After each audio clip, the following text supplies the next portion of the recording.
For sure. And he dives into different therapies, right? Like yoga and neurofeedback. I mean, who would have thought yoga could help with trauma recovery? Right? I always thought of yoga as just a great way to stretch and maybe get a little zen. But it turns out it's like a superpower for healing. Totally.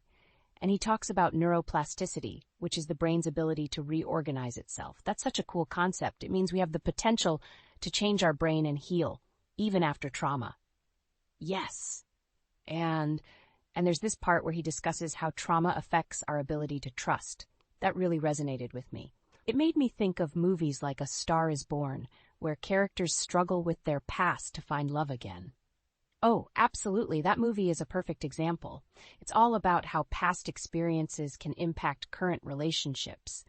You see that struggle to open up and trust, and it's heartbreaking. But then you've got movies like Inside Out, which actually shows how emotions interact. It's like a fun, animated version of trauma.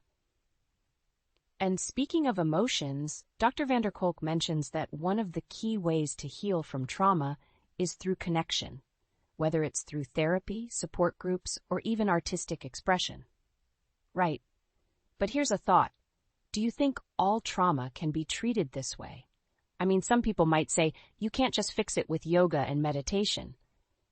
That's a fair point, but I think Dr. van der Kolk would argue that these practices are part of a holistic approach. They're not standalone solutions, but rather components of a larger healing process.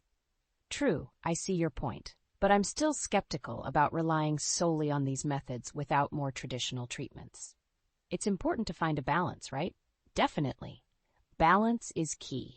We can't dismiss the value of therapy or medication for some people, but it's exciting to see how varied approaches can be.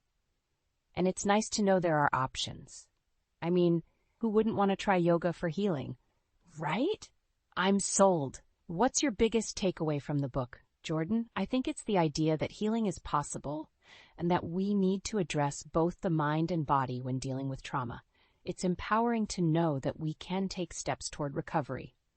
That's a great takeaway. And I'd add that connection is crucial. Surrounding ourselves with supportive people can make a huge difference.